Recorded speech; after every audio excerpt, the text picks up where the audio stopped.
সোমবার থেকে পরবর্তী নির্দেশ না দেয়া পর্যন্ত সারা দেশে কঠোর লকডাউন। জরুরি সেবা ছাড়া সরকারি বেসরকারি অফিস বন্ধ থাকবে। জরুরি পণ্য ছাড়া সব যান চলাচল বন্ধ থাকার কথা জানিয়েছেন জনপ্রশাসন প্রতিমন্ত্রী ফরহাদ হোসেন। রাজধানী ঢাকাকে সুরক্ষিত রাখতে আশপাশের জেলা লকডাউনে ঠেকানো যাচ্ছে না মানুষের যাওয়া আসা। করোনা সংক্রমণ নিয়ন্ত্রণে জাতীয় কারিগরি পরামর্শ কমিটির 14 দিনের সম্পূর্ণ শাটডাউনের সুপারিশের একদিন পরেই কঠোর লকডাউনের সিদ্ধান্তের কথা জানিয়েছে সরকার। এই কড়াকড়ি কার্যকর হবে আগামী সোমবার ভোর থেকে। জরুরি কারণ ছাড়া বাইরে বের হওয়া যাবে না। স্বাস্থ্যবিধি মানতে বাধ্য করতে দেশজুড়ে কঠোর অবস্থানে যাবে পুলিশ, বিজিবি এবং মোতায়েন থাকবে সেনাবাহিনী। এক সপ্তাহের জন্য দেব, তারপর বাড়াবো এবং এটা কঠোরভাবে যাতে করে সকলে প্রতিপালন করে সেই জন্য আমরা সেখানে বেশ কড়াকড়ি থাকবে।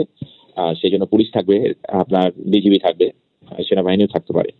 সোমবার থেকে সারা দেশে কঠোর লকডাউন চলাকালীন সময়ে জরুরি সেবা ছাড়া সব সরকারি বেসরকারি অফিস বন্ধ থাকবে। জরুরি পণ্যবাহী গাড়ি ছাড়া আর সব যানবাহন চলাচল করতে পারবে না। অফিস আদালতগুলো বন্ধ থাকবে, তবে এনবিআর অফিসগুলো, ব্যাংকের অফিসগুলো বা ওই রিলেটেড অ্যাকাউন্টস অফিসগুলো যেগুলো আছে, প্রথম আমরা এক সপ্তাহের জন্য দেবো, তারপর অবস্থা বুঝে যদি বাড়াতে হয় সেটা আমরা বাড়াবো। ঢাকার আশেপাশের জেলাগুলোর লকডাউনের পর ছুটির দিনেও ছিল ঢাকায় আসা কিংবা ছেড়ে যাওয়া মানুষের তৎপরতা।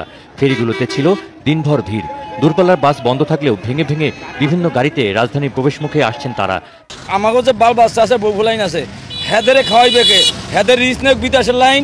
বর্তমান প্রধানমন্ত্রী আমরা গত 10 বছর বাইরাম না, রান্না বান্না করা খুব সমস্যা হচ্ছে, এই জন্য ওনার বাসায় চলে যাচ্ছে। বাইরেছি দেখি যদি আইবার পারি, আবার আইজি আমি ফিরুম, আর যদি না যাইবার পারি তাহলে রিটার্ন ঘুরে আসুন। সোমবার থেকে কঠোর লকডাউনের প্রজ্ঞাপন মন্ত্রিপরিষদ বিভাগ থেকে শনিবার জারি করার কথা জানিয়েছেন নীতি নির্ধারকেরা। নাজমুল হোসেন, যমুনা নিউজ, ঢাকা।